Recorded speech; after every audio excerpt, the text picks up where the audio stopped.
Hey guys, welcome back to another video. This is a quick one. I'm going to show you how to make Spanish cauliflower rice.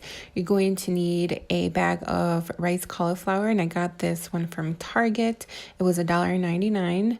You're also going to need some tomato bouillon, and you only need 1 teaspoon of that, and some olive oil. So let's go ahead and let me show you how to make it. You are going to start off by pouring a little bit of olive oil into your pan. You're going to let it sit there and get hot in medium heat. All right, so next you're just going to dump in the rice cauliflower into your pan. You're going to give it a stir for about a minute or so and just stir it around so it doesn't stick to the pan, which it shouldn't, but just in case.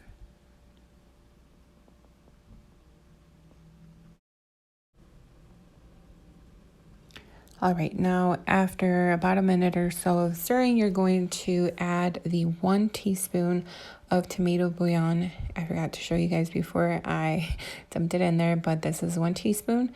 And just stir it completely until it is completely incorporated, and you'll see it'll start to change into this really nice orangey color.